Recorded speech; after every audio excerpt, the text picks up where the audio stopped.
SB online একাডেমিতে সকলকে স্বাগতম। আমি সুমন আছি তোমাদের সাথে। ছোট্ট বন্ধুরা, আজকে আমরা পঞ্চম শ্রেণীর 38 পৃষ্ঠার মধ্যে যে অঙ্কগুলো রয়েছে এগুলোকে সবচেয়ে সহজ নিয়মে কীভাবে করে সমাধান করা যায় এই বিষয়টি শিখব। চলো তাহলে শুরু করা যাক। বন্ধুরা, আমরা যদি 38 পৃষ্ঠার একদম উপরে লক্ষ্য করি, এখানে শুরুতেই বলা হয়েছে অধ্যায় 6 ভগ্নাংশ। আমরা এই অধ্যায় শিখব ভগ্নাংশের অঙ্কগুলোকে কিভাবে করে আমরা সমাধান করতে পারি।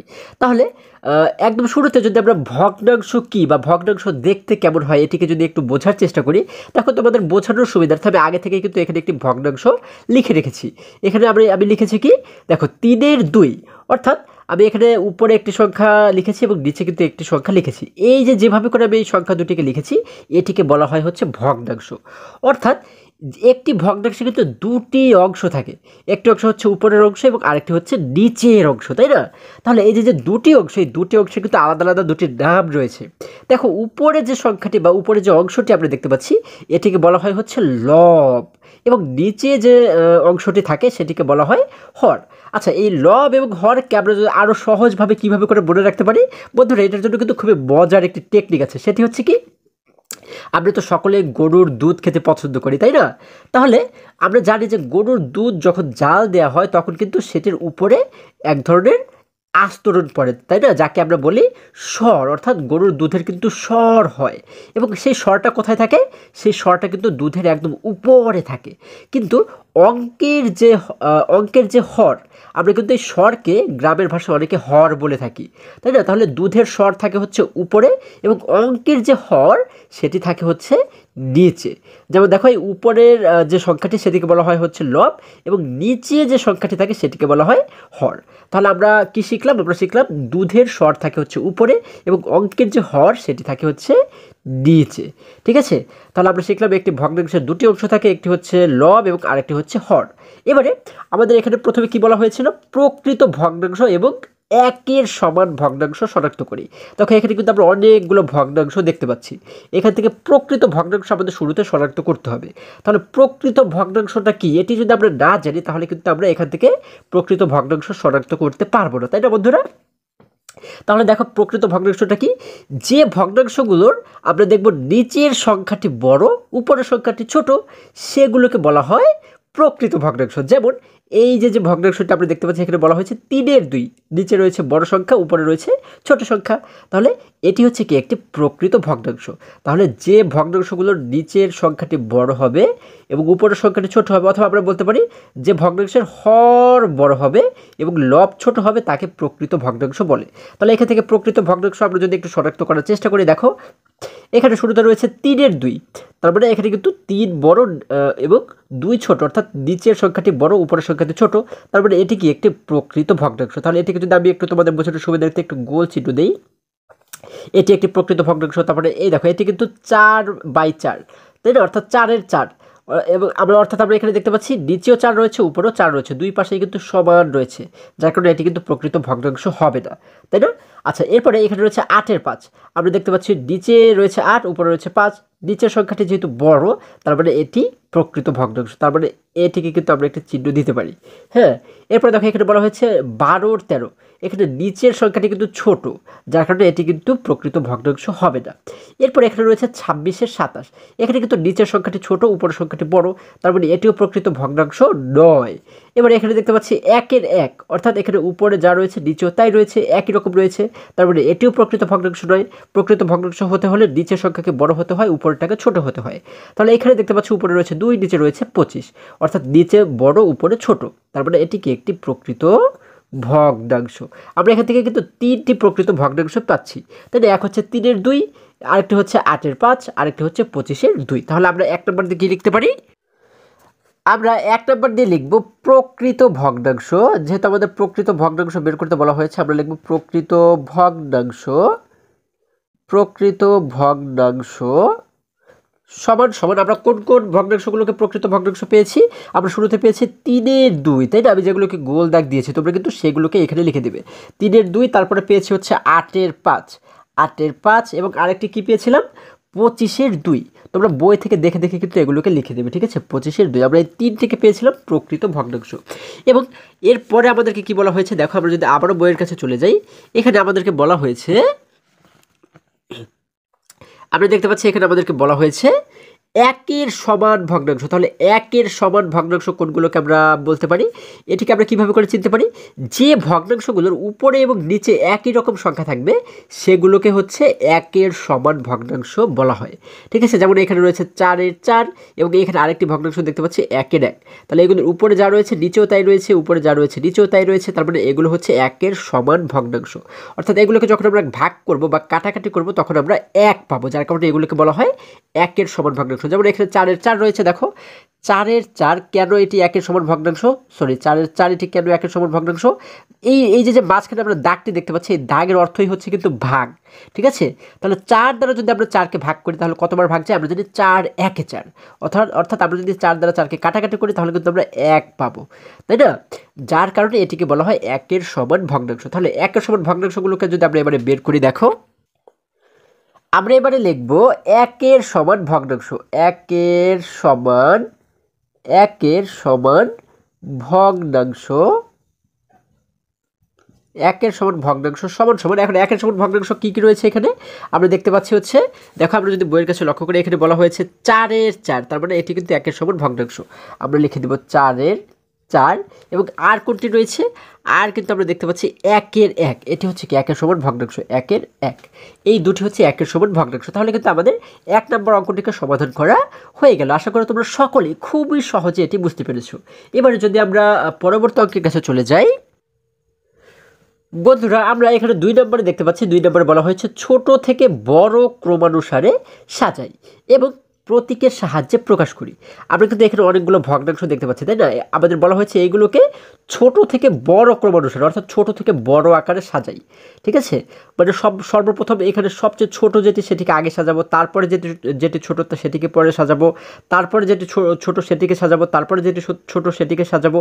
এইভাবে করে কিন্তু ছোট থেকে বড় আকারে আমাদের এটিকে সাজাতে বলা হয়েছে এবং প্রতীকের সাহায্যে প্রকাশ করতে বলা হয়েছে, প্রতীকের সাহায্যে ছোট বড় প্রকাশ করতে বলা হয়েছে। তাহলে দেখো 1 নম্বর যদি লক্ষ্য করি এখানে কিন্তু অনেকগুলো ভগ্নাংশ দেখতে পাচ্ছি এবং এখানে একটি বিষয় রয়েছে, সেটি হচ্ছে আমরা যদি ভালো করে লক্ষ্য করি এখানে প্রত্যেকটি হর কিন্তু একই সমান রয়েছে। দেখো এখানে রয়েছে 7 7 7 7, তার মানে প্রত্যেকটি ভগ্নাংশের হর কিন্তু একই সমান আমরা দেখতে পাচ্ছি। যখন কোনো অনেকগুলো ভগ্নাংশের হর একই রকম থাকবে তখন আমরা এগুলো থেকে কিন্তু খুব সহজে ছোট বড় নির্ণয় করতে পারি। কিভাবে করে করতে পারি, যখন হরগুলো একই রকম থাকবে তখন আমরা এই লবগুলোকে লক্ষ্য করব। ঠিক আছে, এই লবগুলোর মধ্যে সবচেয়ে ছোট যে সে হচ্ছে কি, এই লবগুলোর মধ্যে যে সংখ্যাটি সবচেয়ে ছোট সেই ভগ্নাংশটাকে আমরা ধরে নিব সবচেয়ে ছোট ভগ্নাংশ। তারপরে এটির পরে যেটি ছোট সেটিকে আমরা ধরে নিব তারপরের ছোট ভগ্নাংশ। ঠিক আছে, অর্থাৎ যেমন দেখো এই লবের মধ্যে সবচেয়ে ছোট 2, তার মানে এই ভগ্নাংশটি সবচেয়ে ছোট। তারপরে 2 এর পরে কে ছোট, 2 এর পরে এই দেখো 3 কিন্তু 2 এর পরে ছোট, তাহলে এই 3 হচ্ছে এটির পরে ছোট ভগ্নাংশ হচ্ছে এটি। তারপরে এই দুটি গেল, এরপরে যদি আমরা লক্ষ্য করি এরপরে রয়েছে 6 এবং 7, এই দুটির মধ্যে ছোটকে 6 কিন্তু ছোট, তার মানে এই ভগ্নাংশটি কিন্তু এরপরে ছোট। এইভাবে করে আমরা কিন্তু এটিকে বুঝতে পারি। ঠিক আছে, তাহলে দেখো এটিকে যদি আমরা সাজাই আমরা 2 নম্বর দিয়ে কী লিখতে পারি, আমরা 2-এর 1 নম্বর দিয়ে লিখব হচ্ছে, দেখো আমরা বইতে প্রথমে যেহেতু লক্ষ্য করি আমরা দেখতে পাচ্ছি যে 1 নম্বরে উপরে যে লবগুলো রয়েছে আমরা যদি লব লক্ষ্য করি, দেখো লবের মধ্যে এখানে দেখতে পাচ্ছি 6 3 7 2, এই 4টি সংখ্যার মধ্যে সবচেয়ে ছোটকে, সবচেয়ে ছোট হচ্ছে 2, তার মানে এই ভগ্নাংশটি সবচেয়ে ছোট আমরা বুঝতে পারছি, তাই না? তাহলে প্রথমে কিন্তু এই ভগ্নাংশটিকে আমরা লিখবো, অর্থাৎ 7-এর 2, এটিকে কিন্তু আমরা শুরুতে লিখবো, আমরা লিখবো 7-এর 2। এরপরে দেখো 7-এর 2 লিখবো। ঠিক আছে, এরপরে আমরা কি করব, আমরা এই চিহ্নটি দিব। ঠিক আছে, এই যে চিহ্নটি, এই চিহ্নটিকে কিন্তু আমরা দিব। এই চিহ্নটির দ্বারা কি বুঝি, এই চিহ্নটির দ্বারা কিন্তু আমরা বুঝতে পারি যে ওর চেয়ে এই পাশে যে সংখ্যাটি হবে সেই সংখ্যাটি একটু বড়, তাই না? তাহলে এই চিহ্নটি আমরা দিব। এরপরে আমাদের কিন্তু প্রতীকের সাহায্যে এটিকে প্রকাশ করতে বলা হয়েছে, যার কারণে কিন্তু এই চিহ্নটি আমরা দিব। এটিকে আমরা কিন্তু এর আগেও শিখেছি যে এই চিহ্নটির দ্বারা কীভাবে করে আমরা ছোট বড় বুঝতে পারি। দেখো এই চিহ্নটিকে যদি আমরা একটি মুখের সঙ্গে তুলনা করি, আমরা ধরে নিচ্ছি এটি একটি মুখ। ঠিক আছে, এটি একটি মুখ, এই দেখো আমার আঙ্গুল দুটি আমরা যদি লক্ষ্য করি এই আঙ্গুল দুটি মিলে কিন্তু এই চিহ্নটির মতো হচ্ছে, তাই না? এই চিহ্নটির মতো হচ্ছে। তাহলে এটিকে যদি আমরা একটি মুখের সঙ্গে তুলনা করি, এই মুখটি দেখো এই বুকটি কিন্তু এদিকে হা করা আছে, তাই না? তাহলে যেদিকে হা করা থাকবে সেই পাশটি হচ্ছে বড়। যেমন এই বুকটি কিন্তু এদিকে হা করা রয়েছে, তার মানে এই পাশে যে সংখ্যাটি থাকবে সেটি হচ্ছে বড়।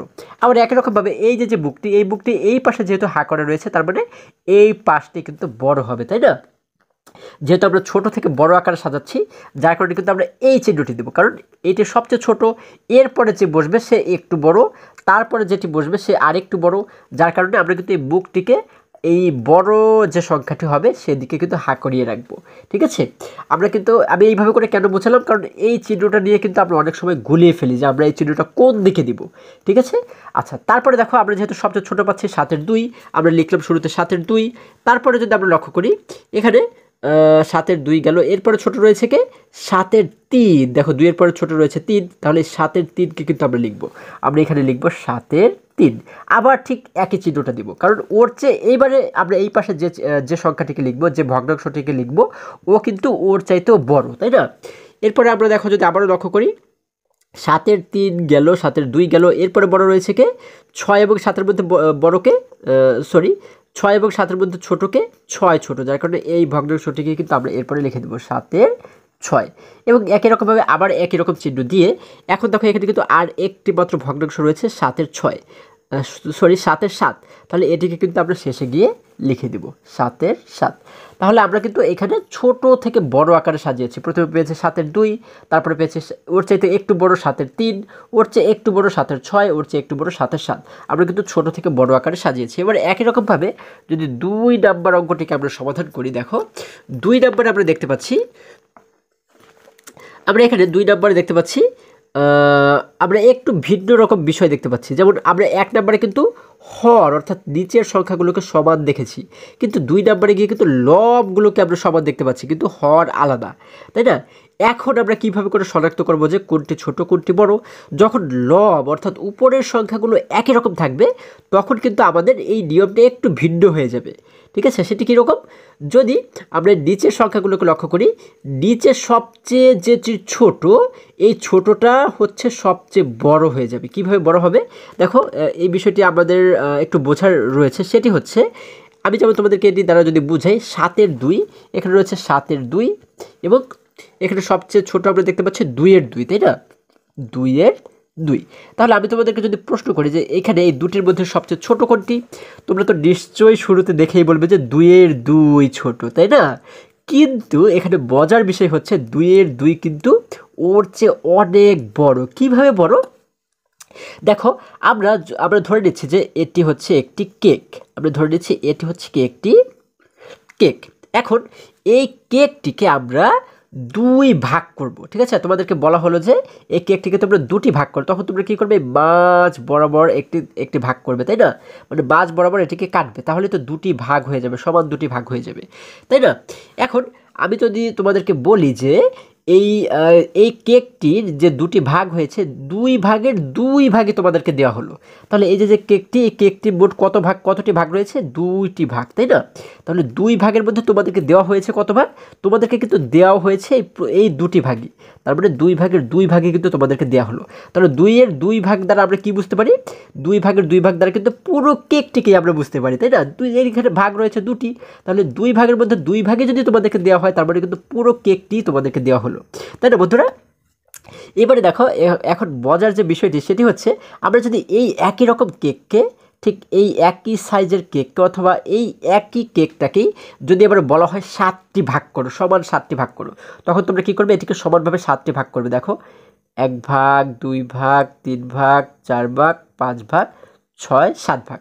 দেখো 1, 2, 3, 4, 5, 6, 7। এখন এই যে সমান 7টি ভাগ করেছি, এখন তোমাদেরকে বলা হলো যে এই 7 ভাগের 2 ভাগ আমি তোমাদেরকে দিলাম, তাহলে এখানে মোট ভাগ রয়েছে কতটি? 7টি, তাই না? তাহলে নিচে আমরা লিখলাম 7 ভাগের মধ্যে এই 2 ভাগ, এই ভাগ এবং এই ভাগ, এই 2টি ভাগ যদি তোমাদেরকে দেওয়া হয়, তাহলে তোমরা এখানে কি লিখবে? কত ভাগ দিয়েছি? 7 ভাগের 2 ভাগ। তাহলে এই 7 ভাগের 2 ভাগে কিন্তু মোট এতটুকু, শুধুমাত্র এতটুকু কেক তুমি পাচ্ছ, তাই না? মানে এই 7 ভাগের 2, 7-এর 2 দ্বারা কিন্তু আমাদের এই 7 ভাগের এই এতটুকুকে বোঝানো হয়েছে, কিন্তু এই 2-এর 2 অর্থাৎ 2 ভাগের 2 ভাগ দ্বারা কিন্তু আমাদের পুরো কেকটাকেই বোঝানো হয়েছে, তাই না? তাহলে দেখো 2 ভাগের 2 ভাগ কি বড় নাকি 7 ভাগের 2 ভাগ বড়? অবশ্যই 2 ভাগের 2 ভাগ বড়, এটি কিন্তু অনেক বড়, এবং 7/2 কিন্তু ছোট। আশা করি তোমরা সকলেই বুঝতে পেরেছো। এখন হচ্ছে বোঝার আমাদের যে বিষয়টি সেটি হচ্ছে যখন উপরের লবগুলো যখন ছোট মানে একই সমান থাকবে, যেমন এখানে কিন্তু আমরা একই সমান লব দেখতে পাচ্ছি, এখানেও লব দেখতে পাচ্ছি 2, এখানেও লব দেখতে পাচ্ছি 2। যখন লব একই সমান থাকবে তখন নিচের সংখ্যাগুলোকে আমরা দেখব, নিচের যে সংখ্যাটি সবচেয়ে ছোট থাকবে আমরা ধরে নেব সেই ভগ্নাংশটি সবচেয়ে বড়, উল্টো কিন্তু ধরবো আমরা, ঠিক আছে। যে ভগ্নাংশটি মানে আমরা নিচে যে সংখ্যাটি সবচেয়ে বড় দেখব আমরা ধরবো কি, যে সেই ভগ্নাংশটি সবচেয়ে ছোট হবে কিন্তু হিসেবে। যেমন দেখো এখানে কিন্তু এই দুটির মধ্যে এই 2 হচ্ছে ছোট, তাই না, কিন্তু এই ভগ্নাংশটি কিন্তু সবচেয়ে বড়, ওর চেয়ে অনেক বড়, 2-এর 2 কিন্তু অনেক বড়। আবার এখানে নিচে দেখতে পাচ্ছি 7 কিন্তু আপনি দেখলে মনে হয় অনেক বড়, কিন্তু তাই না, কিন্তু এই 7-এর 2 ভাগ যখন আমরা এই পুরো ভগ্নাংশটাকে দেখি তখন কিন্তু ভগ্নাংশটা ছোট হয়ে যায়, মাত্র 7/2 ভাগ হয়ে যায়, তার মানে ওর চেয়ে কিন্তু ও ছোট হয়ে যায়। তাহলে এই নিচের সংখ্যাগুলো যত বড় হবে ওর ভগ্নাংশ কিন্তু তত ছোট হয়ে যাবে, ঠিক আছে। তাহলে এটিকে আমরা কীভাবে করে সাজাতে পারি দেখো,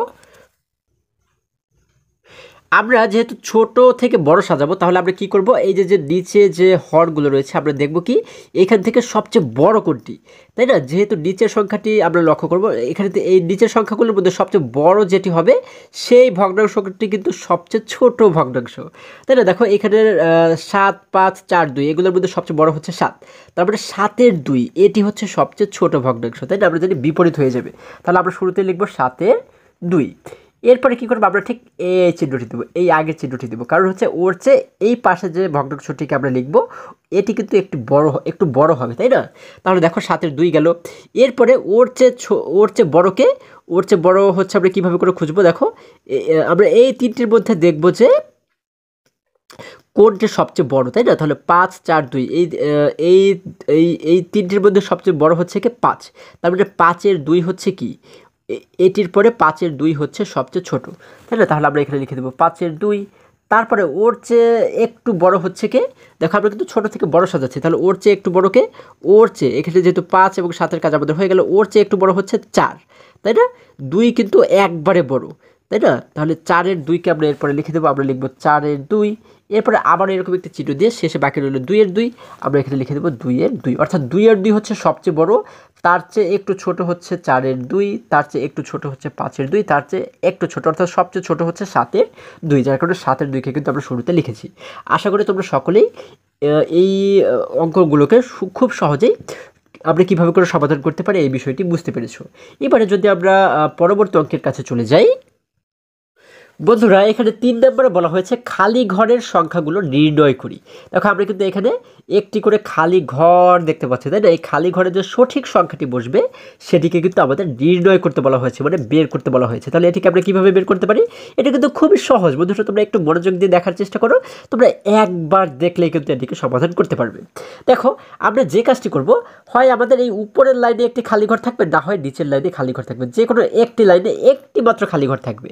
তাহলে যে লাইনে খালি ঘর থাকবে আমরা সেই লাইনটি দেখব না, আমরা অন্য লাইনটি দেখব। যেমন দেখো নিচে কিন্তু আমাদের খালি ঘর নেই, তাহলে নিচের দুটি সংখ্যাকে কিন্তু আমরা লক্ষ্য করব, ঠিক আছে। এখানে শুরুতে রয়েছে 3, এখানে এসে হয়েছে 6, তাই না। তাহলে আমরা দেখব যেহেতু 3-এর থেকে এটি বড়, তার মানে এই পাশে এসে কিন্তু বড় হয়ে গেছে। তাহলে যখন বড় হয়ে যাবে তখন আমরা কি করব, গুণ করব। আমরা দেখব 3-এর সাথে কতকে গুণ করলে 6 হয়ে যায়, ঠিক আছে। আচ্ছা আমরা জানি, আমরা যদি 3-এর ঘরে নামতে পারি 3-একে 3, 3 2 × 6 অর্থাৎ 3-এর সাথে 2কে গুণ করলে কিন্তু 6 হয়ে যায়। তাহলে 3-এর সাথে যেহেতু আমরা 2কে গুণ করেছি, তার মানে আমরা এই উপরে যে 1 রয়েছে 1-এর সাথে আমরা 2কে গুণ করব, ঠিক আছে। নিচের সংখ্যার সাথে আমরা যাকে গুণ করব উপরের সংখ্যার সাথেও কিন্তু ঠিক সেই একই সংখ্যাকেই গুণ করব। যেমন 3-এর সাথে 2কে গুণ করে 6 হয়েছে, এই জন্য আমরা 1-এর সাথে যদি 2কে গুণ করি তাহলে কত হয়, আমরা জানি 1-এর সাথে 2কে গুণ করলে হয় 2, 1-এ 2, অর্থাৎ এখানে কিন্তু হবে হচ্ছে আমাদের 2, আমরা এখানে লিখে দেব 2, তাই না। এখন এটিকে আমরা যদি একটু কথার অঙ্কের মাধ্যমে অর্থাৎ অন্যভাবে যদি আমরা সমাধান করি, দেখো আমরা কীভাবে করে সমাধান করতে পারি। আমাদের 3-এর 1 নম্বরে যেহেতু এরকম আমরা দেখতে পাচ্ছি অঙ্কটি, আমরা কি করব, আমরা জানি যে 3-এর সাথে 2কে গুণ করে কিন্তু 6 হয়, যার কারণে 1-এর সাথেও কিন্তু আমরা 2কে গুণ করে এই খালি ঘরটি পূরণ করব। তাহলে আমরা এখানে কি করব, আমরা জানি যে সমস্ত অঙ্কগুলোর মাঝখানে সমান সমান চিহ্নটি থাকে সেগুলোকে কিন্তু বা দিয়ে শুরু করতে হয়, যার কারণে আমরা এখানে একটি বা দিব। এবারে এখানে যা রয়েছে আমরা ঠিক এদিকে একই রকমভাবে লিখে দেবো। আমরা লিখবো 1, নিচে লিখবো 3। এখন দেখো আমরা যে কাজটি করব, আমরা এই 1-এর সাথে কতকে গুণ করব, যেহেতু 3-এর সাথে 2-কে গুণ করে 6 হয়, 3-এর সাথে কতকে গুণ করে 6 হয়, 2-কে গুণ করে, যার কারণে 3-এর সাথে আমরা গুণ করব 2 এবং 1-এর সাথেও গুণ করব 2। এবং এই দুটিকে যখন আমরা গুণ করব তখন কিন্তু আমরা এই খালি ঘরের উত্তরটি পেয়ে যাব। দেখো কীভাবে পাবো, 1-এর সাথে 2-কে গুণ করলে কত হয়, 1-এর সাথে 2-কে গুণ করলে হয় 2 1 2, এবং এই 3-এর সাথে 2-কে গুণ করলে হয় 3 2 6। অর্থাৎ আমরা এখানে কিন্তু নিচে 6 পাচ্ছি এবং এই যে খালি ঘর, এই খালি ঘরে আমরা পাচ্ছি 2, তাই না? তাহলে এই খালি ঘরের সংখ্যাটি কিন্তু আমরা এখানে পেয়ে গেছি। এই হচ্ছে আমাদের উত্তর। আমরা কিন্তু খুবই সহজে এটিকে সমাধান করে ফেললাম। এবারে একই রকমভাবে যদি আমরা 2 নম্বর অঙ্কটি লক্ষ্য করি, দেখো 2 নম্বরে আমাদেরকে বলা হয়েছে, 2 নম্বরে বলা হয়েছে 5-এর 4 এবং বলা হয়েছে সমান সমান, উপরে রয়েছে 12, নিচে কিন্তু একটি খালি ঘর আমরা দেখতে পাচ্ছি। দেখো আমরা ঠিক একই রকমভাবে লিখবো, শুরুতে বা দিয়ে এই পাশে যে সংখ্যাটি রয়েছে আমরা কিন্তু সেই সংখ্যাটিকে একই রকমভাবে রেখে দেবো। এই ভগ্নাংশটিকে কিন্তু আমরা একই রকমভাবে রেখে দেবো। এখন আমরা কি করব, দেখো আমরা দেখতে পাচ্ছি যে নিচের লাইনে কিন্তু একটি খালি ঘর রয়েছে, যার কারণে আমরা এবারে উপরের লাইনটিকে আমরা লক্ষ্য করবো, তাই না? উপরে বলা হয়েছে 4 এবং এই পাশে রয়েছে 12। তাহলে 4 থেকে এই পাশে যখন ও আসলো তখন হয়ে গেল কত, 12 হয়ে গেল। এখন আমরা কি করব, আমরা দেখব যে 4-এর সাথে কতকে গুণ করলে হয় 12। ঠিক আছে, আমরা যদি 4-এর ঘরে নামতে পারি, দেখো 4 1 4, 4 2 8, 4 12, অর্থাৎ 4-এর সাথে 3-কে গুণ করলে হয়ে যায় 12। তাহলে 4-এর সাথে 3-কে গুণ করে যেহেতু 12 হয়, তাহলে 4-এর সাথেও আমরা 3-কে গুণ করবো এবং 5-এর সাথেও আমরা 3-কে গুণ করবো। তাহলে কিন্তু আমরা এখানে খালি ঘরের উত্তর পেয়ে যাব। তাহলে আমরা কি লিখবো, 4 গুণ 3, এবং এখানে নিচে লিখবো 5 গুণ 3। আমরা এই দুটি জায়গাতেই কিন্তু একই সংখ্যা দ্বারা গুণ করব। তাহলে এরপর আমরা যদি একটু সমান সমান চিহ্ন দেই, দেখো আমরা 4-এর সাথে 3-কে গুণ করে পাই 3 4 12, অর্থাৎ এই উপরের 12-র সাথে কিন্তু আমাদের এই 12 মিলে যাচ্ছে। এবারে নিচে আমরা পাচ্ছি হচ্ছে 5 গুণ 3, অর্থাৎ 5-এর সাথে 3-কে গুণ করলে হয় 3 5 15। আমরা এখানে লিখে দেবো 15। এটি কিন্তু খালি ঘরের জায়গা, তাই না? এই নিচের খালি ঘরের জায়গাটা কিন্তু এটি। তাহলে এই খালি ঘরের ভিতরে আমরা লিখে দেবো 15। আমাদের কিন্তু উত্তর বের করা হয়ে গেল। আমরা নিচে পাচ্ছি 15, উপরে পাচ্ছি 12। এবার একই রকমভাবে যদি আমরা এরপরে অর্থাৎ 3 নম্বর অঙ্কটি লক্ষ্য করি, দেখো আমরা 3 নম্বরে দেখতে পাচ্ছি এখানে নিচে রয়েছে 3, উপরে রয়েছে 3 এবং নিচে রয়েছে 6, এবং এই পাশে এসে কিন্তু আমরা উপরে খালি ঘর দেখতে পাচ্ছি, নিচে রয়েছে 2। তাহলে যেহেতু আমাদের উপরের ঘরে খালি ঘর রয়েছে, যার কারণে এবার আমরা লক্ষ্য করব নিচের ঘরটিতে, তাই না? তাহলে নিচের ঘরের শুরুতে রয়েছে 6 এবং এই 6 যখন এই পাশে চলে আসলো তখন ও হয়ে গেল কত, 2। এখন আমরা কিভাবে করে বের করব যে আমরা এবারে এই খালি ঘরের সংখ্যাটিকে আমরা কিভাবে করে বের করতে পারি? যেহেতু 6 এই পাশে এসে হয়ে গেল 2, তাহলে আমরা এখানে দেখতে পাচ্ছি 6 কিন্তু বড়, এই পাশে এসে যেহেতু ছোট হয়ে গেল, ছোট হলে তখন কিন্তু আমাদের ভাগ করতে হবে। ঠিক আছে, তাহলে দেখো তো 6-কে কত দ্বারা ভাগ করলে 2 হয়? আমরা যদি 2-এর ঘরে নামতে পারি, দেখো 2 1 2, 2 2 4, 3 2 6, অর্থাৎ 6-কে 3 দ্বারা ভাগ করলে কিন্তু 2 হয়। তাহলে 6-কেও আমরা এবারে 3 দ্বারা ভাগ করবো এবং 3-কেও কিন্তু আমরা 3 দ্বারা ভাগ করবো। তাহলে আমরা এখানে কি লিখবো, আমরা বা দিয়ে লিখবো, যেহেতু উপরে রয়েছে 3, নিচে রয়েছে 6, অর্থাৎ এই 6-কেও আমরা ভাগ করব। আমরা কিন্তু আমরা ভাগ করব, তাই না? আগের বার আমরা গুণ করেছিলাম, কারণ এই পাশে এসে বড় হয়েছিল। এই পাশে এসে যদি বড় হয়ে যায় তাহলে গুণ করতে হবে, এবং এই পাশে এসে যদি ছোট হয়ে যায় তখন কিন্তু ভাগ করতে হবে। তাহলে আমরা এখানে একটি ভাগ দেব। 6-কে ভাগ করবো কত দ্বারা, 3 দ্বারা, তাই না? আবার এই 3-কেও ভাগ করবো আমরা 3 দ্বারা। এখন 6-কে যদি আমরা 3 দ্বারা ভাগ করি তাহলে হয় 3 2 6, অর্থাৎ 6-কে 3 দ্বারা ভাগ করলে হয় 2। আমরা লিখে দিলাম 2। এই 2-এর সাথে কিন্তু এই 2 মিলে গেছে। এবারে 3-কে 3 দ্বারা ভাগ করলে কতবার ভাগ যায়? আমরা জানি 3 1 3, অর্থাৎ একবার ভাগ যায়। তার মানে এই যে খালি ঘরের জায়গাটি, এই খালি ঘরে হবে 1। এটা হচ্ছে কি আমাদের উত্তর। এবারে দেখো আমরা যদি এই 4 নম্বর অঙ্কটিকে সমাধান করি, বন্ধুরা 4 নম্বরে আমরা দেখতে পাচ্ছি উপরে রয়েছে 12, নিচে রয়েছে 54, এবং এখানে এসে কিন্তু আমরা নিচের ঘরে একটি খালি ঘর দেখতে পাচ্ছি। যেহেতু নিচের ঘরে খালি ঘর রয়েছে, যার কারণে উপরের ঘরটিকে আমরা লক্ষ্য করবো, তাই না? উপরের ঘরে শুরুতে রয়েছে 12, এই পাশে এসে হয়ে গেল 2। তাহলে 12 থেকে এই পাশে কিন্তু 2 হয়ে গেল, তারপরে ছোট হয়ে গেল। যেহেতু এই পাশে এসে ছোট হয়ে গেছে, তারপরে হবে ভাগ। তাহলে দেখো তো 12-কে কত দ্বারা ভাগ করলে আমরা 2 পাই? আমরা যদি 2-এর ঘরের নামটা পড়ি, 2 1 2, 2 2 4, 3 2 6, 4 2 8, 5 2 10, 6 2 12, তাই না? অর্থাৎ 12-কে আমরা 6 দ্বারা ভাগ করলে এইখানে 2 কিন্তু আমরা পাই। তাহলে 12-কেও আমরা এবারে 6 দ্বারা ভাগ করবো, এবং এখানে নিচে যে 54 রয়েছে, 54-কেও কিন্তু আমরা 6 দ্বারা ভাগ করব। তাহলে আমরা এখানে কি লিখবো, বা দিয়ে লিখবো, আমরা লিখবো হচ্ছে 54 উপরে রয়েছে যেহেতু 12, আমরা 54কেও ভাগ করব 6 দ্বারা এবং 12কেও ভাগ করব 6 দ্বারা। এখন 12কে 6 দ্বারা ভাগ করলে হয় হচ্ছে 2, আমরা এখানে কিন্তু উপরেও 2 পাচ্ছি, এই 2 আমাদের কিন্তু মিলে গেল। এবারে 54কে যদি আমরা 6 দ্বারা ভাগ করি, দেখো তো আমরা 6-এর ঘরে নামতে পারি, 6 একে 6, 6 দুগুণে 12, 3 6 18, 4 6 24, 5 6 30, 6 6 36, 6 7 42, তারপর হচ্ছে 6 8 48, 6 নং 54। আমরা যদি 54কে 6 দ্বারা ভাগ করলে ভাগফল হয় 9। তারপরে এখানে যে খালি ঘরটি, এই খালি ঘরে আমাদের বসবে হচ্ছে 9, অর্থাৎ এই খালি ঘরে আমাদের বসবে 9। আশা করি সকলেই তোমরা এই অঙ্কগুলো খুবই সহজেই বুঝতে পেরেছো। এবারে যদি আমরা 4 নম্বর অঙ্কটি লক্ষ্য করি, দেখো এখানে 4 নম্বর আমাদেরকে বলা হয়েছে ভগ্নাংশগুলোকে লঘিষ্ঠ আকারে প্রকাশ করি। দেখো আমাদের কিন্তু এখানে অনেকগুলো ভগ্নাংশ দেওয়া রয়েছে, এগুলোকে আমরা কি করব, লঘিষ্ঠ আকারে প্রকাশ করব। লঘিষ্ঠ মানে কি? লঘিষ্ঠ কথার অর্থ হচ্ছে ছোট, ঠিক আছে? তাহলে লঘিষ্ঠ মানে যদি ছোট হয়, তার মানে এই ভগ্নাংশগুলোকে কিন্তু আমাদের ছোট আকারে প্রকাশ করতে হবে, মানে ছোট বানাতে হবে, ঠিক আছে? তাহলে আমরা কিভাবে করে ছোট বানাতে পারি? আমরা কিন্তু ভাগ করে, মানে কাটাকাটি করে কিন্তু আমরা এগুলোকে ছোট বানাতে পারি। দেখো এটি কিন্তু খুবই সহজ, এই লঘিষ্ঠ আকারে প্রকাশ করাটা কিন্তু অনেক মজার একটি অঙ্ক। আমরা যদি এখান থেকে কিছু অঙ্ককে সমাধান করার চেষ্টা করি, দেখো বন্ধুরা আমরা কিন্তু এখানে 4-এর 1 নম্বরে দেখতে পাচ্ছি, এখানে বলা হয়েছে 12-র 6। তাহলে এটিকে আমরা কি করব, লঘিষ্ঠ আকারে প্রকাশ করব। লঘিষ্ঠ মানে কি বলেছি? লঘিষ্ঠ মানে কিন্তু ছোট, আমাদের এটিকে ছোট বানাতে হবে। তাহলে কিভাবে করে আমরা ছোট বানাতে পারি? আমি তোমাদেরকে একটু আগেও কিন্তু বলেছি, এই যে মাঝখানে যে দাগটি আমরা দেখতে পাচ্ছি, যে কোনো ভগ্নাংশের মাঝখানে যে একটি দাগ আমরা দেখতে পাই, এই দাগ দ্বারা কিন্তু বোঝানো হয় ভাগ, ঠিক আছে? ভাগকে কিন্তু বোঝানো হয়, ঠিক আছে? অর্থাৎ 12/6 ভাগ, ঠিক আছে? এইভাবে করে কিন্তু বোঝানো হয়। হ্যাঁ, এখন এটিকে আমরা কীভাবে করে লঘিষ্ঠ বানাতে পারি বা কীভাবে ছোট বানাতে পারি? আমরা যদি কাটাকাটি করি, আমরা কি করব, ভাগ করব। এখানে যে দুটি সংখ্যা আমরা দেখতে পাচ্ছি, এই দুটি সংখ্যাকে আমরা এমন একটি সংখ্যা দ্বারা ভাগ করব যে সংখ্যা দ্বারা 6কেও ভাগ করা যাবে, আবার 12কেও ভাগ করা যাবে, ঠিক আছে? একই সংখ্যা দ্বারাই কিন্তু দুটিকে ভাগ করতে হবে। যেমন আমরা যদি শুরুতে লক্ষ্য করি, আমরা কিন্তু 2 দ্বারা ভাগ করতে পারি। হ্যাঁ, আমরা একদম শুরুতে অর্থাৎ 2 থেকে দেখতে দেখতে যাব, 2 3 4 5 এইভাবে দেখতে দেখতে যাব। 2 দ্বারাই কিন্তু আমরা এই দুটিকে ভাগ করতে পারি, কারণ এই দুটি কিন্তু জোড় সংখ্যা, তাই না? জোড় হলে কিন্তু আমরা 2 দ্বারা ভাগ করতে পারবো। তাহলে 2 দ্বারা যদি আমরা 6কে ভাগ করি, তাহলে কতবার ভাগ যায়? আমরা জানি 3 দুগুণ 6, অর্থাৎ 2 দ্বারা 6কে ভাগ করলে ভাগ যায় 3 বার। আমরা এখানে কিন্তু পাই 3। তাহলে এই 3কে আমরা এই উপরে লিখে দেবো। হ্যাঁ, আমরা কাটাকাটি করব, ঠিক আছে? আমরা 6কে কেটে দিয়ে আমরা এখানে পাচ্ছি হচ্ছে 3। এবারে 2 দ্বারা যেহেতু আমরা 6কে ভাগ করেছি, এবারে 2 দ্বারা কিন্তু একই রকমভাবে 12কেও ভাগ করব। 2 দ্বারা 12কে ভাগ করলে আমরা কত পাই? আমরা জানি 6 দুগুণ 12, অর্থাৎ 2 দ্বারা 12কে ভাগ করলে আমরা পাই হচ্ছে 6। আমরা এখানে লিখে দিলাম 6। এখন দেখো উপরে পাচ্ছি 3, নিচে পাচ্ছি 6। এবারে আবারও দেখো তো এমন কোনো সংখ্যা রয়েছে কিনা যে সংখ্যা দ্বারা আমরা 3কেও ভাগ করতে পারি, আবার 6কেও ভাগ করতে পারি? এমন কিন্তু একটি সংখ্যা রয়েছে বন্ধুরা, সেটি হচ্ছে 3। 3 দ্বারা আমরা 3কেও ভাগ করতে পারি, আবার 6কেও ভাগ করতে পারি। তাহলে 3 দ্বারা 3কে ভাগ করলে কতবার ভাগ যায়? আমরা জানি 3 1 3, অর্থাৎ আমরা পাই হচ্ছে 1। আমরা এখানে লিখে দিলাম 1। এবারে 3 দ্বারা এখন কিন্তু 6কে ভাগ করতে হবে। 3 দ্বারা 6কে ভাগ করলে আমরা কতবার ভাগ করতে পারি? আমরা জানি 3 দুগুণ 6, অর্থাৎ আমরা কিন্তু পাই 2। এবারে এখানে পাচ্ছি 1, নিচে পাচ্ছি 2।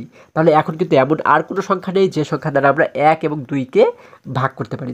তাহলে যখন আমরা আর কোনো সংখ্যা না পাবো, তখন আমরা কি করব, একটা সমান সমান চিহ্ন দিয়ে এই উপরে যে সংখ্যাটি পেলাম, আমরা যেহেতু উপরে 1 পেয়েছি, আমরা উপরে লিখে দেবো 1, এবং নিচে যেহেতু আমরা 2 পেয়েছি সর্বশেষ, যার কারণে নিচে লিখে দেবো 2। এটি হচ্ছে কি আমাদের লঘিষ্ঠ আকারে প্রকাশ করা হয়ে গেল। এটি হচ্ছে আমাদের উত্তর। আশা করি সকলেই তোমরা এটি খুব সহজে বুঝতে পেরেছো। তোমরা উত্তর দিয়ে কিন্তু এটিকে লিখে দিবে, ঠিক আছে?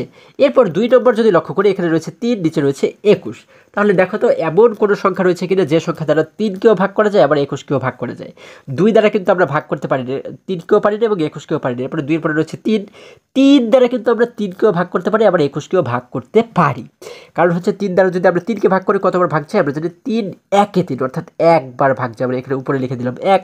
এবারে 3 দ্বারা 21কে ভাগ করলে কতবার ভাগ যায়? আমরা জানি 3 7 21, অর্থাৎ 7 বার ভাগ যায়। আমরা এই জন্য নিচে লিখে দিলাম 7। এখন দেখো উপরে পাচ্ছি 1, নিচে পাচ্ছি 7। এখন এমন কিন্তু আর কোনো সংখ্যা নেই যে সংখ্যা দ্বারা আমরা এই 1 এবং 7 এই দুটিকেই ভাগ করতে পারি। যেহেতু আর কোনো সংখ্যা নেই, তাহলে আমরা কী করবো, এখানে সমান সমান দিয়ে উপরে লিখে দেবো হচ্ছে 1 এবং নিচে লিখে দেবো 7। আমাদের কিন্তু ভগ্নাংশ হয়ে গেল, লঘিষ্ঠ আকারে প্রকাশ করা হয়ে গেল। একই রকমভাবে যদি আমরা 5 নম্বর লক্ষ্য করি, এখানে বলা হয়েছে উপরে 24, নিচে রয়েছে 40। তাহলে দেখো তো আমরা এটিকে কত দ্বারা ভাগ করতে পারি? আমরা কিন্তু শুরুতে 2 দ্বারা ভাগ করতে পারি, কারণ এটিও জোড় সংখ্যা, এটিও জোড় সংখ্যা। তাহলে 2 দ্বারা যদি ভাগ করি, দেখো 2 দ্বারা 24কে ভাগ করলে কতবার ভাগ যায়? আমরা জানি 12 দুগুণে 24, অর্থাৎ আমরা পাই হচ্ছে 12, আমরা লিখে দিলাম 12। এবারে 2 দ্বারা 40কে ভাগ করলে ভাগ যায় হচ্ছে 20 বার, আমরা লিখে দিলাম 20। এখন দেখো এই যে 12 পাচ্ছি এবং 20 পাচ্ছি, এই দুটিকে কিন্তু আবারও আমরা 2 দ্বারা ভাগ করতে পারি। 2 দ্বারা যদি 12কে ভাগ করি তাহলে আমরা পাবো হচ্ছে 6, কারণ আমরা জানি 6 দুগুণে 12, এবং 2 দ্বারা 20কে ভাগ করলে আমরা পাবো 10। এখন দেখো এই যে 6 এবং 10 পাচ্ছি, এটিকে কিন্তু আবার আমরা 2 দ্বারা ভাগ করতে পারি। দেখো বন্ধুরা, যতবার ভাগ যাবে আমরা কিন্তু ততবার ভাগ করতে পারি। তোমরা চাইলে কিন্তু একবারে বড় সংখ্যা দ্বারাও ভাগ করতে পারো, 2 এর চেয়ে বড় কোনো সংখ্যা দ্বারাও যদি ভাগ যায় সেটি দ্বারাও কিন্তু ভাগ করতে পারো, ঠিক আছে। আচ্ছা, এবারে 6কে যদি আবার 2 দ্বারা ভাগ করি, 6কে 2 দ্বারা ভাগ করলে আমরা পাই 3, কারণ জানি 3 দুগুণে 6, এবং 10কে 2 দ্বারা ভাগ করলে পাই হচ্ছে 5 দুগুণে 10, আমরা পাচ্ছি কিন্তু 5। এখন এই যে 3 এবং 5 পাচ্ছি, এখন দেখো তো এমন কোনো সংখ্যা রয়েছে কিনা যে সংখ্যা দ্বারা 3 এবং 5 দুটিকেই ভাগ করা যাবে? বন্ধুরা, এমন কিন্তু আর কোনো সংখ্যা নেই, যার কারণে আমরা সমান সমান দিয়ে কী লিখবো? উপরে যেহেতু 3 পাচ্ছি লিখে দেবো 3, নিচে পাচ্ছি 5, আমরা লিখে দেবো 5। আমাদের কিন্তু এইগুলোকে এইভাবে করে লঘিষ্ঠ আকারে প্রকাশ করা দেখো হয়ে গেল। আমরা কিন্তু এই অঙ্কগুলো আর যে বাকি দুটি অঙ্ক রয়েছে, তোমরা কিন্তু এইগুলোকে ঠিক একই রকম নিয়ম অনুসরণ করেই সমাধান করবে। আশা করি সকলেই তোমরা খুবই মজায় এই বিষয়টি শিখতে পেরেছো। এবারে যদি আমরা 5 নম্বর অঙ্কে চলে যাই, দেখো 5 নম্বর প্রশ্ন যদি আমরা চলে যাই, এখানে আমরা দেখতে পাচ্ছি 5 নম্বরে বলা হয়েছে সমহর বিশিষ্ট ভগ্নাংশে প্রকাশ করি। আমাদের বলা হচ্ছে সমহর বিশিষ্ট ভগ্নাংশে প্রকাশ করি। সমহর বিশিষ্ট মানে হচ্ছে কি? সমহর মানে হচ্ছে একই সমান হর। আমরা জানি ভগ্নাংশের দুটি অংশ থাকে, একটি হচ্ছে হর, একটি হচ্ছে লব। তাহলে নিচে যে থাকে তাকে বলা হয় হর, এবং উপরে যে থাকে তাকে বলা হয় লব, তাই না?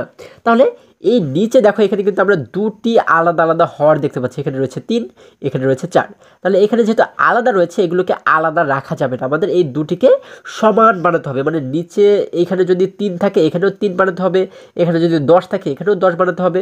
তাহলে দুটি হরকে আমাদের সম বানাতে হবে, মানে সমান বানাতে হবে, ঠিক আছে। সমহর বিশিষ্ট ভগ্নাংশে আমাদের প্রকাশ করতে হবে, ঠিক আছে। তাহলে এটিকে আমরা কীভাবে করে সমাধান করতে পারি? দেখো, এই দুটিকে যখন আমরা সমহর বিশিষ্ট ভগ্নাংশে প্রকাশ করব, তখন কিন্তু এই উত্তরটিকে এইখানে আমাদের লিখতে বলা হয়েছে। এই খালি ঘরে কিন্তু আমরা সেটিকে প্রকাশ করার পরে যা পাবো সেটিকে কিন্তু এখানে আমরা লিখব। দেখো, এখানে আমরা এই কাজটি করার জন্য যে কাজটি করব সেটি হচ্ছে এই যে দুটি হর আমরা দেখতে পাচ্ছি 3 এবং 4, এই দুটির লসাগু আমরা বের করব, ঠিক আছে। আমরা কিন্তু এর আগে লসাগু কীভাবে করে বের করতে হয় সেগুলো খুবই সুন্দরভাবে শিখেছি। তাহলে 3 এবং 4-এর লসাগু যদি আমরা বের করি, দেখো লসাগু বের করার নিয়ম হচ্ছে কি, আমরা 3 এবং 4-এর লসাগু যদি বের করি, 3 এবং 4কে আমরা এখানে লিখব। এরপরে দেখব যে 3 এবং 4কে এমন কোনো সংখ্যা রয়েছে কিনা যে সংখ্যা দ্বারা দুটিকেই ভাগ করা যায়। দেখো, এমন কিন্তু কোনো সংখ্যা নেই, যদি থাকতো তাহলে কিন্তু সেই সংখ্যা দ্বারা আমরা এই দুটিকে ভাগ করতাম, তাই না? তাহলে এমন যেহেতু কোনো সংখ্যা নেই, যার কারণে আমরা কী করবো, এই 3 এবং 4কে আমরা গুণ করে দেবো, 3 4 হয়ে যায় 12। তাহলে এই 3 এবং 4-এর লসাগু হচ্ছে 12, তাই না? যার কারণে আমরা এখানে একটি দাগ দিয়ে আমরা নিচে হরের জায়গাতে লিখে দেব 12, ঠিক আছে। এবং এরপরে দেখো, আমাদের কিন্তু যেহেতু দুটি সংখ্যা হবে, দুটি ভগ্নাংশ হবে, যার কারণে এখানে কিন্তু এই হর থেকে আমরা একটি ভগ্নাংশকে লিখবো এবং এই পাশে কিন্তু আরেকটি ভগ্নাংশকে লিখবো। এখন এখানে যেহেতু আমরা হর পাচ্ছি 12, এখন এই 12-র সাথে আমরা এই নিচের সংখ্যাকে ভাগ করব এবং উপরের সংখ্যাকে গুণ করব। আবার দেখো, এই 12-র সাথে আমরা নিচের সংখ্যাকে ভাগ করব, উপরের সংখ্যাকে গুণ করব। তাহলে 12কে যদি আমরা 3 দ্বারা ভাগ করি, যেহেতু নিচের সংখ্যা দ্বারা ভাগ করতে হয়, 3 দ্বারা ভাগ করে তাহলে কতবার ভাগ যায়? আমরা জানি 3 একে 3, 3 দুগুণে 6, 3 3 9, 4 আবার, অর্থাৎ 4 কিন্তু আমরা পাই। 3 দ্বারা 12কে ভাগ করলে আমরা পাই 4। এই যে 4 পেলাম, 4-এর সাথে উপরের সংখ্যাকে আমরা গুণ করে দেব। দেখো, আমরা জানি 4-এর সাথে উপরের 1কে গুণ করলে হয়ে যায় 4 একে 4, যার কারণে এই উপরে কিন্তু আমরা লিখে দেব 4, ঠিক আছে। আবারও দেখো, এখন এটিকে আমরা কীভাবে করে বের করব? আমরা একটি কমা দিয়ে এই পাশে আবারও একটি দাগ দেবো। আমরা যেহেতু এখানে এই দুটির আমরা লসাগু পেয়েছি 12, যার কারণে এখানে কিন্তু আরও একটি 12 আমরা লিখে দেবো, কারণ আমাদের কিন্তু দুটির হর একই বানাতে বলা হয়েছে, তাই না? তাহলে লসাগু আমরা যা পাবো সেটিকে কিন্তু আমরা দুই জায়গাতেই লিখে দেবো। তাহলে আমরা পাচ্ছি 12। এবার উপরে কত হবে? এই 4 দ্বারা আমরা এবারে 12কে ভাগ করব। তাহলে 4 দ্বারা ভাগ করলে কত হয়? আমরা জানি 4 আবার, অর্থাৎ 3 হয়। এবারে আমরা যে 3 পেলাম, ভাগ করে 3-এর সাথে উপরের সংখ্যাকে গুণ করতে হয় আমরা জানি। তাহলে 3-এর সাথে উপরের 1কে গুণ করলে হয় 3 একে 3 আমরা উপরে লিখে দেবো 3। তাহলে এখানে পাচ্ছি হচ্ছে 12-4 এবং এখানে পাচ্ছে 12-3। তাহলে এই দুটি ভগ্নাংশের কিন্তু হর আমাদের একই হয়েছে, যার কারণে এটিকে বলা হয় সমহর বিশিষ্ট ভগ্নাংশ। আমাদের কিন্তু এটিকে সমাধান করা হয়ে গেল। এবার একই রকমভাবে যদি এটিকে সমাধান করি, দেখো এখানে যেহেতু আমরা হর দেখতে পাচ্ছি 2 এবং 3, এই দুটির লসাগু যদি আমরা বের করি, 2 এবং 3-এর লসাগু হয় 3 2 6, তাই না? আমরা নিচে লিখে দেব 6। এবারে আমরা এই উপরে কত হবে কীভাবে বের করব? এই 6-এর সাথে নিচের সংখ্যাকে ভাগ করব, উপরের সংখ্যাকে গুণ করব, ঠিক একই রকমভাবে এইটির মতোই। দেখো 6-এর সাথে যদি 6কে যদি আমরা 3 দ্বারা ভাগ করি, 3 দ্বারা 6কে কয়বার ভাগ যায়? আমরা জানি 3 2 6, অর্থাৎ 2 বার যায়। এই যে 2 পেলাম, 2-এর সাথে উপরের সংখ্যাকে গুণ করতে হয় আমরা জানি। তাহলে 2-এর সাথে উপরে রয়েছে 2, 2 এবং 2কে গুণ করলে হয় 2 2 4, আমরা এখানে লিখে দেবো 4। এবার একটি কমা দিয়ে একই রকমভাবে দেখো এই পাশে আরও একটি দাগ দেবো, নিচে কিন্তু আবারও লিখবো আমরা 6, কারণ এই দুটি লসাগু আমরা পেয়েছি 6। এই লসাগু যা পাবো দুটি জায়গাতেই কিন্তু ঠিক একই সেই সংখ্যাটিকে আমরা লিখে দেবো, এখানেও 6 এখানেও 6। এবারে এই উপরে কত হবে? এই দেখো এই 2 দ্বারা আমরা প্রথমে 6কে ভাগ করব এবং তারপরে 1 দ্বারা গুণ করব।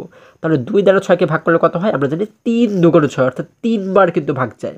তাহলে এই যে 3 পেলাম, 3-এর সাথে উপরের 1কে আমরা গুণ করে দেবো, 3 এবং 1কে গুণ করলে হয় 3 1 3, আমরা এখানে লিখে দেবো 3। একই রকমভাবে এই অঙ্কটিকেও কিন্তু তোমরা সমাধান করবে। এটি তোমাদের জন্য আমি রেখে দিচ্ছি, এটি তোমরা অবশ্যই নিজেরা বুদ্ধি খাটিয়ে এগুলোর মতো করে সমাধান করবে, ঠিক আছে? এরপরে যদি আমরা আর একটু নিচে লক্ষ্য করে দেখো বন্ধুরা, এরপরে যদি আমরা 6 নম্বর অঙ্কটিকে লক্ষ্য করে দেখো, এখানে 6তে বলা হয়েছে যোগ ও বিয়োগ করি। আমরা কিন্তু এখানে অনেকগুলো যোগ বিয়োগ অঙ্ক দেখতে পাচ্ছি, তাই না? তাহলে এগুলোকে যদি একটু সমাধান করার চেষ্টা করি, দেখো এখানে 1 নম্বরে বলা হয়েছে 4-এর 1 যোগ 3-এর 1। তাহলে এটিকে যদি আমরা যোগ করি, এই যোগটাকে আমরা কিভাবে করে করব? এই খালি ঘরগুলোকে কিন্তু আমাদের এই যোগটিকে সমাধান করে করে কিন্তু আমাদের এই খালি ঘরগুলো পূরণ করতে হবে। দেখো আমাদের শুরুতে যে খালি ঘর দুটি রয়েছে, এটিকে আমরা এখানে আমরা কি লিখব? আমরা এই নিচে যে হর দুটি রয়েছে 4 এবং 3, এই দুটির লসাগু কিন্তু আমরা শুরুতে বের করব। তাহলে 4 এবং 3-এর লসাগু যদি আমরা বের করি, দেখো 4 এবং 3, আমরা দেখব যে এই দুটিকে এমন কোনো সংখ্যা রয়েছে কিনা যে সংখ্যা দ্বারা এই দুটিকেই আমরা ভাগ করতে পারি, এমন কিন্তু কোনো সংখ্যা নেই। যার কারণে আমরা কী করব? 4 এবং 3কে গুণ করে দেবো। আমরা জানি 3 এবং 4কে গুণ করলে হয় 3 12, তার মানে লসাগু হচ্ছে 12। আমরা এই খালি ঘরে লিখে দেবো নিচে 12, ঠিক আছে? লসাগুটাকে কিন্তু আমরা সবসময় নিচের ঘরে লিখে দেবো, হরের জায়গাতে লিখে দেবো। এবারে আমরা যে কাজটি করব সেটি হচ্ছে এই 12-র সাথে আমরা 4কে ভাগ করব এবং ভাগফল যা পাবো সেটির সাথে আমরা উপরের এই 1কে গুণ করে দেবো, অর্থাৎ আগের অঙ্কটির মতোই, ঠিক আছে? একদম সেম একই রকম কিন্তুই। তাহলে 12-র সাথে যদি আমরা 4কে ভাগ করি, অর্থাৎ 4 দ্বারা যদি 12কে ভাগ করি, তাহলে কত হয়? আমরা জানি 4 1 4, 4 2 8, 3 12, অর্থাৎ 3 বার কিন্তু ভাগ করা যায়, তাই না? আমরা পাই হচ্ছে 3। তাহলে 3-এর সাথে যদি উপরের 1কে আমরা গুণ করে দিই, তাহলে হয় 3 1 3, আমরা এখানে লিখে দেব 3। এবারে এই দেখো মাঝখানে যেহেতু একটা যোগ চিহ্ন রয়েছে, আমরা কিন্তু এখানেও একটা যোগ চিহ্ন দেখতে পাচ্ছি, এই যে কিন্তু সেই যোগ চিহ্নটি। এবার একই রকমভাবে যদি আমরা এই ঘরটিকে পূরণ করি, আমরা কি করব? এই নিচে যে হরের ঘর, আমরা হর কত পেয়েছি? আমরা এই দুটির লসাগু বের করে হর পেয়েছি হচ্ছে 12, তারপরে এখানে লিখে দেব 12। এখন ঠিক একই রকমভাবে আমরা 3 দ্বারা 12কে ভাগ করব এবং উপরের 1কে গুণ করব। আচ্ছা, 3 দ্বারা 12কে ভাগ করলে কতবার ভাগ করা যায়? আমরা জানি 3 1 3, 3 2 6, 3 3 9, 3 4 12, অর্থাৎ 4 বার ভাগ করা যায়। আমরা পাচ্ছি ভাগ করে 4। এই যে 4 পাচ্ছি, 4-এর সাথে উপরের 1কে যদি গুণ করে দিই, তাহলে হয় 4 1 4, আমরা এখানে কিন্তু লিখে দেব 4।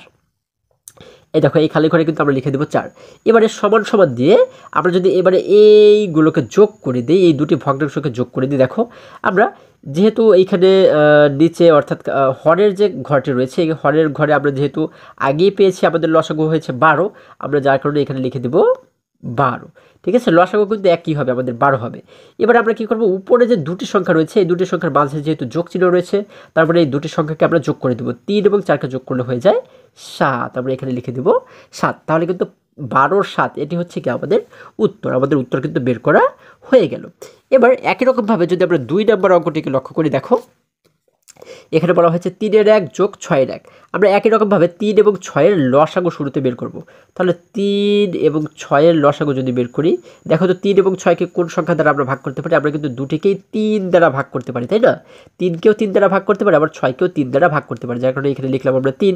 এবারে 3কে 3 দ্বারা ভাগ করলে ভাগফল পাই হচ্ছে আমরা 1, কারণ আমরা জানি 3 1 3, আমরা পাই 1, লিখে দিলাম 1। 3 দ্বারা 6কে ভাগ করলে ভাগফল হয় 2, অর্থাৎ 2 বার ভাগ করা যায়। আমরা জানি 3 2 গুণ 6, আমরা লিখে দিলাম 2। এখন 1 এবং 2কে কিন্তু আর কোনো সংখ্যা দ্বারা আমরা ভাগ করতে পারি না। এবারে কি করব, এই যে পাশে 3টি সংখ্যা পেয়েছি, এই 3টিকে আমরা গুণ করে দিব, তাই না?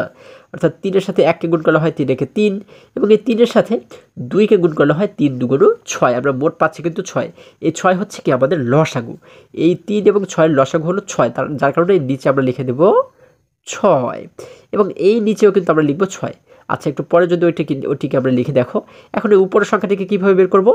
এই 3 দ্বারা প্রথমে আমরা 6কে ভাগ করব, তারপরে 1 দ্বারা আমরা গুণ করব। তাহলে 3 দ্বারা 6কে ভাগ করলে কতবার ভাগ যায়? আমরা জানি 3 2 গুণ 6, অর্থাৎ 2 বার ভাগ যায়। তাহলে এই যে 2 পাচ্ছি, 2 এর সাথে উপরের 1কে গুণ করলে হয়ে যায় 2 1 2, আমরা উপরের যার কারণে লিখে দেব 2। এরপরে দেখো মাঝখানে একটু যোগ চিহ্ন রয়েছে, যার কারণে এখানেও কিন্তু আমরা একটা যোগ চিহ্ন দিয়েছি। এবার এখানে এসে ঠিক একই রকমভাবে যেহেতু আমরা হর পেয়েছি 6, আর যার কারণে আমরা এখানেও লিখে দেব 6। এবারে দেখো আমরা এই উপরের সংখ্যাটিকে কীভাবে নির্ণয় করব? আমরা 6 দ্বারা 6কে ভাগ করব এবং 1 দ্বারা পরবর্তীতে গুণ করব। তাহলে 6 দ্বারা 6কে কয়বার ভাগ যায়? আমরা যদি 6 1 6, অর্থাৎ আমরা কিন্তু একবার ভাগ করতে পারি। তাহলে এই যে 1 পাচ্ছি, 1 এর সাথে উপরের 1কে গুণ করলে হয়ে যায় 1 1 1, আমরা এখানে লিখে দেব 1। এখন দেখো এইখানে এসে আমরা কি করব, এই যে নিচের ঘর হরের ঘরে কি করব, এখানে যেহেতু দুটি জায়গাতে আমরা হর পেয়েছি 6, যার কারণে আমরা এখানেও কিন্তু লিখে দেব 6। এবারে আমরা এই উপরে পাচ্ছি 2, নিচে এই পাশে উপরে পাচ্ছি 1, এবং এই দুটির মাঝখানে যেহেতু যোগ চিহ্ন রয়েছে, তার মানে এই 2 এবং 1কে আমরা যোগ করে দেব। 2 এবং 1কে যোগ করলে হয়ে যায় 3। এখন দেখো আমরা কিন্তু এখানে উত্তর পেয়ে গেছি, তাই না? কিন্তু তারপরেও এইখানে কেন আমরা আরও একটি খালি ঘর দেখতে পাচ্ছি? এর কারণ হচ্ছে এই যে 3 এবং 6 আমরা পাচ্ছি, এটিকে কিন্তু আমরা কাটাকাটি করতে পারি, মানে এটিকে কিন্তু আবারও আমরা ভাগ করতে পারি। যখন আমরা এখানে উত্তর পেয়ে যাব, তখন আমরা দেখব যে এই দুটি সংখ্যাকে আর কাটাকাটি করা যায় কিনা, অর্থাৎ ভাগ করা যায় কিনা কোনো সংখ্যা দ্বারা। যদি ভাগ করা যায় তাহলে কিন্তু আমরা ভাগ করব। যেমন এই 3 এবং 6কে এমন কি কোনো সংখ্যা রয়েছে যে সংখ্যা দ্বারা দুটিকেই আমরা ভাগ করতে পারি? হ্যাঁ বন্ধুরা, এমন কিন্তু একটি সংখ্যা রয়েছে, সেটি হচ্ছে 3। 3 দ্বারা আমরা 3কেও ভাগ করতে পারি, আবার 6কেও ভাগ করতে পারি। তাহলে 3 দ্বারা 3কে ভাগ করলে কতবার ভাগ যায়? 3 দ্বারা 3কে ভাগ করলে আমরা কিন্তু একবার ভাগ করতে পারি। আমরা জানি 3 1 3, যার কারণে আমরা এখানে লিখে দেব 3। এবং 3 দ্বারা 6কে ভাগ করলে কতবার ভাগ যায়? আমরা জানি 3 2 গুণ 6, অর্থাৎ আমরা কিন্তু 2 পাই। আমরা এখানে লিখে দেব 2। এইবারে কিন্তু 1 এবং 2কে আর আমরা ভাগ করতে বা কাটাকাটি করতে পারবো না, তাই না? তাহলে এখানে যে 1 এবং 2 পাচ্ছি, এটিকে কিন্তু আমরা এই খালি ঘরে এসে লিখে দেবো। উপরে লিখব 1 এবং উপরে লিখব 1, এবং এই নিচে এসে কিন্তু আমরা লিখে দেব 2। এটি হচ্ছে আমাদের উত্তর। এইভাবে করে 3 এবং 4 নম্বর যে অঙ্কগুলো রয়েছে, এগুলোকেও কিন্তু তোমরা নিজেরা সমাধান করবে, ঠিক আছে? আমি যদি প্রত্যেকটা অঙ্ক তোমাদেরকে সমাধান করে দিই, তাহলে কিন্তু তোমরা নিজেরা প্র্যাকটিস করবে না, তাই না? এই জন্য এইগুলো তোমরা নিজেরা সমাধান করবে, এবং এই যে নিয়ম আমি তোমাদেরকে দেখিয়েছি, এই নিয়ম অনুসরণ করেই কিন্তু এগুলোকে সমাধান করবে। যদি সমাধান করতে পারো তাহলে অবশ্যই কমেন্ট করে জানাবে, আর যদি কোথাও সমস্যা হয় সেটিও অবশ্যই কমেন্ট করে জানিয়ে দেবে। বন্ধুরা, আশা করি আজকের প্রত্যেকটি অঙ্ক তোমরা খুবই সহজে এবং খুবই মজায় শিখতে পেরেছো। আজকে আমাদের এই পর্যন্তই, আবারও দেখা হবে পরবর্তী ভিডিওতে। আর হ্যাঁ, তোমরা যদি আমার চ্যানেলে নতুন হয়ে থাকো, তাহলে এখনই চ্যানেলটি সাবস্ক্রাইব করে পাশে থাকো, যেন আমার যে কোনো ভিডিও আপলোড করার সাথে সাথে খুব সহজে তোমরা সেটি পেতে পারো। এবং পঞ্চম শ্রেণীর যে কোনো পৃষ্ঠার সমাধান দেখতে এই সোজা যে লিঙ্কটি তোমরা দেখতে পাচ্ছ, এই লিঙ্কে প্রবেশ করে যে কোনো মুহূর্তে যে কোনো পৃষ্ঠার সমাধান দেখে নিতে পারো। সকলে ভালো থাকো, সুস্থ সবল থাকো, এই কামনা করে শেষ করছি। ধন্যবাদ সকলকে।